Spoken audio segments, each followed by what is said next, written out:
the development of spinal deviations such as a scoliosis. They will also recommend and prescribe equipment, recreational activities, and perhaps liaise with the schools and other people for you to help ease your child's path.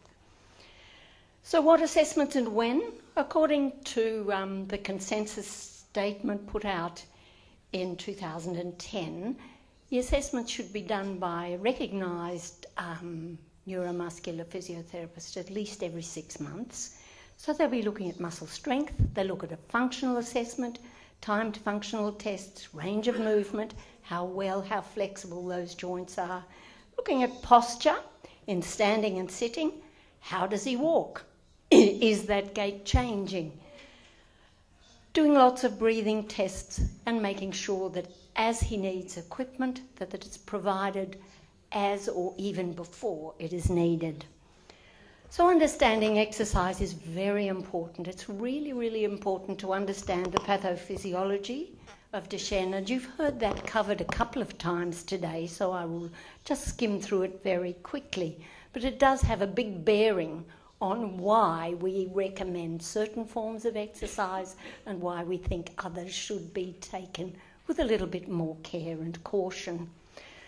So a healthy muscle membrane is intact, and as you heard from Lee and various others this morning, the muscle membrane in a Duchenne boy, when dystrophin is missing, is subjected to considerable strain on it during exercise, causing these tears in the membrane to occur. And this allows extra calcium to flood into the cells and the CPK to flood out. This initiates a vicious cycle of degeneration of muscles and then regeneration. So you have the lack of dystrophin at the top, causing tears in the membrane, the calcium influx, the protease activation, particularly calpain. And this initiates also a response from the immune system, bringing on inflammation and eventually cell death. With it come all those extra cells, the macrophages, the fibroblasts that lay down scar tissue and cause that building up of scar tissue and fibrosis within the muscle. It seems to happen in pockets, so there can be healthy areas of muscle combined with fibrotic bits. But as you know, cells that die can be replaced, so muscle replacement occurs. Back we go to the top again. There are lots of little satellite cells lying on top of the membrane ready to effect that repair. But unfortunately, those new satellite cells, the stem cells of muscle, also contain no dystrophin, so that cycle continues until there's such a time when there's no satellite cells to effect a repair. And that's when we start to notice the muscle weakness happening.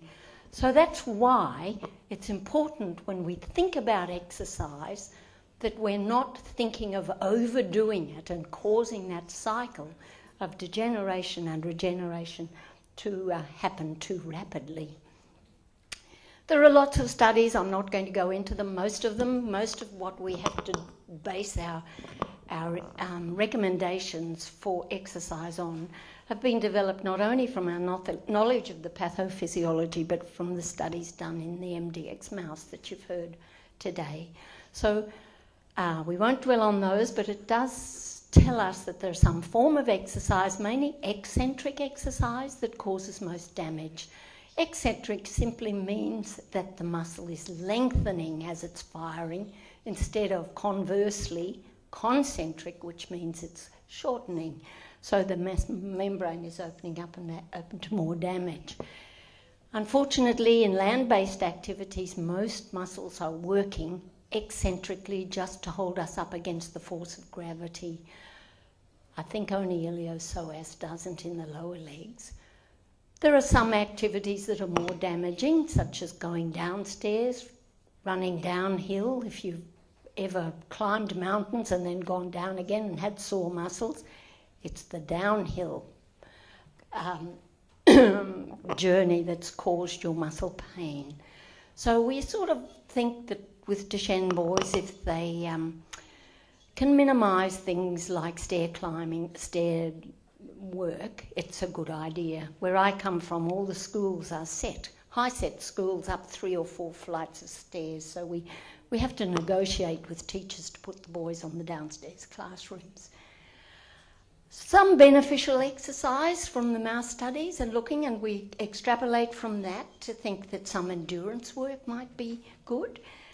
Some mice who've been allowed to run on wheels voluntarily, and they choose to run at night. They choose when they hop on and when they hop off, and they seem to be benefit a little bit more from that. So from that I sort of think, well, let a child self-monitor a bit more than having an exercise regime. Let them listen to their own bodies, let them decide when they're tired and when they think it's too much.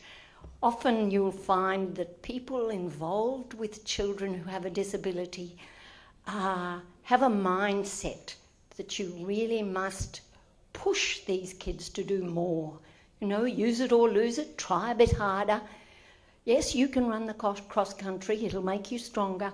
So we have to change that mindset and get them to listen to the child and let him decide where he wants to be involved. So from all of that, this is how we are at the moment, and it's not very scientifically based, because I think with the huge heterogeneity in the Duchenne community, it would be absolutely impossible to do randomised double-blind controls looking at studies of exercise, and basically we want to do no harm. So we've devised this sort of thoughts about exercise. So we sort of advise parents to allow their child to do recreational activities appropriate for his age. You certainly have to do some exercise. You certainly have to, if you put a child in bed for 2 weeks, he would be extraordinarily weak, so he has to do an appropriate amount, with the proviso that he doesn't overdo it, that he watches his fatigue level, that you don't have any willing person trying to push him to do a bit more. If he's been active, he should have the opportunity to do a restful activity after that. So, for example, in the schools that I visit, we make sure that there are quiet areas with Lego, Mobilo, board games, where the boys can retreat with their friends while the others are rushing around playing soccer or whatever they're doing. If possible, to do most of the exercise concentric low load as opposed to eccentric high load. The best way to do this is in the swimming pool. It doesn't need to be an aquatic physiotherapy program. It needs to be fun swimming, really.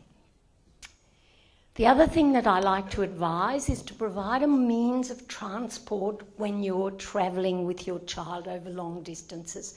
So if you're wanting to do a long walk along those lovely beach areas, don't expect him to walk and keep up with you if he's the stage where he's tiring. Provide some form of transport.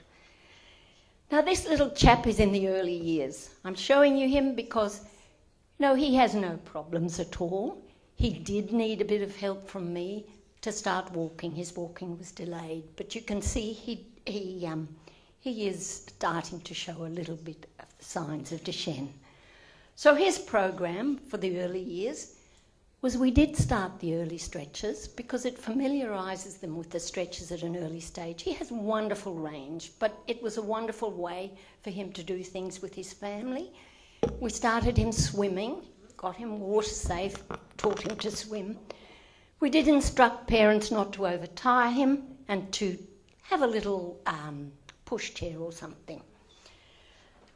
Swimming is my favourite form of exercise, as you might have realised. It starts from the early stages through the middle years where he's just having a whole lot of fun with his friends, he's diving, he's using his lungs, he's doing all sorts of things. This young man at the bottom here, 16 years of age, he still does lengths with snorkel and fins. And this man is 36. and he just likes to get out of his chair, do some backward sculling and enjoy the freedom he has in the water. So early childhood walking well, the same sort of things. Active exercise, he needs to do some, but it is within your PT guidance. All the same things. Stretches, you're starting to reinforce them a bit more. Night splints, yes, certainly. We start night splints very early because we feel that compliance and acceptance is much more likely if you start them early.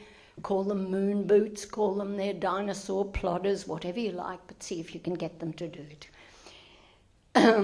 This young boy's not going to walk, but here he is. This is a young boy who is at the stage where he really should be seeing his physician to get some steroids. So his program would include referral for consideration of steroids and all the other things that we've mentioned before. Certainly this young man is not doing particularly well. He needed a review of his steroids. He was not a particularly good responder, but possibly because the dose was a bit minimal. Same sort of things. He started riding a bike and he really enjoyed that. He certainly wears his night splints. So talking about steroids, what about the boys on steroids? Should we monitor their exercise? These boys, some of them, not all of them, do extraordinarily well, and it's really hard to calm them down because they are feeling fabulous. This young man I saw just before he went on steroids, and he was a little bit hesitant. 2 weeks after, it was hard to rein him in. He was running everywhere, and he was really very pleased with himself. But the same recommendations, I think, apply. You really have to make sure that they don't overdo it, but let him self-monitor within reason. And also make sure he has that ability to have downtime and rest. These are some of the things that we use for transport. This is the scooter is the usual one we use. We have a number of these that we lend to the families for a short time while they're needing them. Some of the families are buying these Segways, but they're very expensive. But they are lovely in the fact that they are standing and getting stretches and moving as well. Now, this is probably the most important part for you as a parent, is to look at the secondary problems, because your intervention in monitoring and managing the secondary problems is of paramount importance. We're looking at here at the development of contractures, spinal problems and respiratory intervention. I know you're all very familiar with the prevention of contractures, and you know the stretches well, and you know that there are many, many ways of doing stretches, and that it's really a good idea to do them. The other way of minimising contractures of using your orthotics, using standing frames, standers or standing chairs, and the only sort of really a good paper is one by Sylvia Hyde way back in 2000, which determined that stretches and orthotics produce the best results. So what causes the contraction? There's an imbalance in the weakening of these groups of muscles. So because there's an imbalance, boys adopt a compensatory method of standing to make themselves safe, really, to protect themselves from spontaneous falls and things. But because they adopt these postures, they get contractures in the opposing muscle groups. There's also that continuous cycle happening in the wound repair mechanism that you've heard this morning, the laying down of fibrosis, etc. And this inelastic scar tissue within the muscle belly makes it hard to stretch. So what do we stretch? In the lowest limb, we stretch the tendo-Achilles, that's the ankle. We stretch the hamstrings, that's behind the knee. The iliotibial band that goes round down the side of the thigh. We stretch in the upper limb as well. It's important to look at the upper limb even while your child is young, because the odd boy we have found develops tightness particularly in the long finger flexors, but it's very rare. Mostly the upper limb remains free of contractures because arms are dependent as they walk. When they lose our walking ability and sit with arms on on their wheelchair, they're more likely to contract. So the muscles in the upper limb that contract are the elbow flexors, the forearm pronators, and the long finger flexors.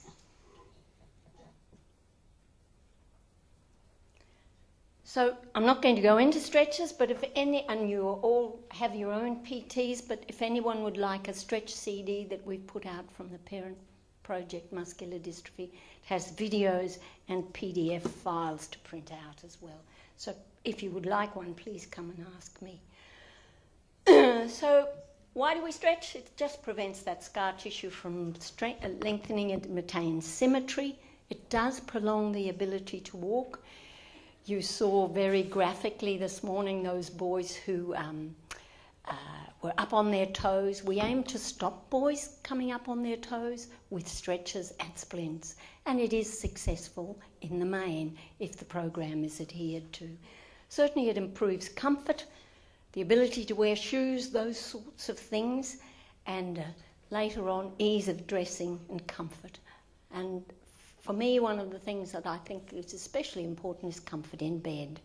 Because I live in the southeast corner of a very big state, I often see children who've had absolutely no program ever. And those children are very, very contracted. And one of the things, the biggest problems, is that they can't find a good spot to lie comfortably in bed. So I think we need to do it every day. The guidelines say 5 times a week. Well, I'm a bit of a harridan here because I think every day. Make it as routine as cleaning teeth. Pair it with some unpleasant activity if you can, such as telling stories, sharing events of the day, singing songs, being stupid. We do all sorts of stupid things, say the wrong things, ask them to count, do all sorts of things. Make it a game. And it's always good to have some sort of a warm-up activity. These are some of the splints. There are many, many sorts of splints, and certainly you probably have orthotists who make much better ones than we do. I just want to show you one where this one here was the boy who didn't like the clunking at night, so we covered the splint with a soft foam, and then he accepted it. This one is for a boy who doesn't like wearing them at night, so he wears them for a certain time during the day, and it has a stretching mechanism. This is an in-shoe orthotic that we have ramped up to the front, so boys on steroids can actually get a little bit of a stretch as they walk. So we wear them to keep the ankle at the maximum comfortable range while he sleeps. It's not a stretching splint. So it presents the weight of the bedclothes weighing the feet down into the plantar flex position. This is another thing I like using as a stretch. It's an adjustable height stretch board, and the boys stand on that for, as little as 10 minutes. But even if they stand on it while they're cleaning their teeth, it's beneficial.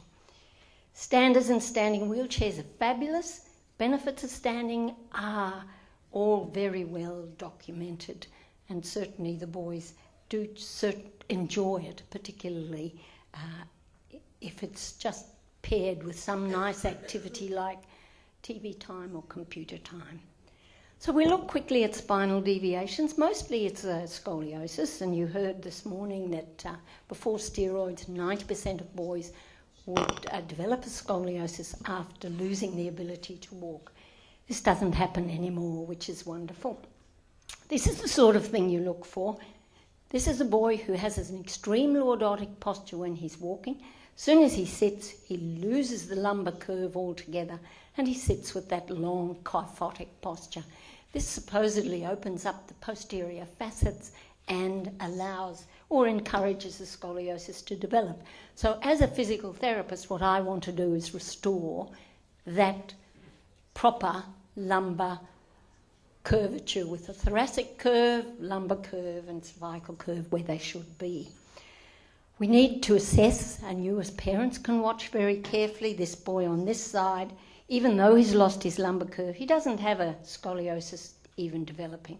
But this one, as you can see by the uneven waist folds, that he's already starting to develop a curve. So the provision of supporting seating is absolutely paramount, I think, because it supports. You just think of a child with a neuromuscular spine as being rather like a tender young plant, being exposed to the elements and the wind. You need to support them to stop them drooping in any plane, because if you provide them with the average sort of chair that used to be provided for the children with cerebral palsy, they were looking at minimising tone. They were looking at providing 90 degrees at ankles, knees and hips so that tone was minimised. That allowed the weight of gravity to go through the erect spine and causes it to collapse. This is the sort of supportive seating that we like for neuromuscular children. The most important thing from the top down is to provide a headrest. The reason being that all children with Duchenne have weak neck flexors, and if they are not provided with a headrest, they will lean forward to protect their head from displacement. The backrest needs to be contoured to make sure that those normal spinal curves are supported. We put a little lumbar roll here in, just above the lumbar curve, and that tips the pelvis forward. Give them a nice seat to begin with and a pressure relieving cushion down there. Always give them lateral supports because it keys them into the correct position and stops them leaning from side to side. So in that position, the line of gravity goes completely in front of the erect spine and he's supported well. A chair might look like this, but there are lots of very nice chairs around, and as long as the principles are upheld to support him well, it will do the job. This is an example of the sort of chair that I often come across, where somebody's bought a chair for him to grow into. It has no supports. He's already lost the ability to support himself, so he's drooping all over the place. It might look like that. It needs to be a snug fit, no chance to lean, but allow the possibility for growth in all planes. We always provide tilt in space because all of us, as you're sitting here, every one of you is making minor postural adjustments. Boys who have been in a chair for a long time lose that ability, and they need to be able to change their position at will and at the touch of a button. For parents, it's important when you put your child in a chair to check that the bottom is right back, the pelvis is level, the legs are not splayed out. The angle of the backrest is angled back a little bit to support the normal curves. The lateral supports are in snugly, and the control knob is positioned directly under the dominant hand. These are chairs that we are providing if we can find the money at the moment, and these are fabulous. The boys really love them because they can stand at the touch of a button, they can reach, and certainly it has the added benefit of giving stretches to ankles, knees and hips at the same time. This is an electronically operated chest strap that the older young men are finding wonderful. It's come from Denmark. This young man who's 24's mother has put it underneath his shirt so nobody ever sees it's there. He's at university, so when he's going forward to operate his computer, he was unable to get back, but now he can. Respiratory management is also very important for your physical therapist. They need to do spirometry to test forced vital capacity, FEV1s just in case he also has asthma, and to also look at peak cough flows. In the early days, we like to suggest that the boys just play with bubbles and respiratory toys and swim in the swimming pool, just to make sure that the air is getting down to the bases of his lungs, because he's not perhaps running and jumping and getting puffed. Later on, this ambibag is wonderful for lung expansion.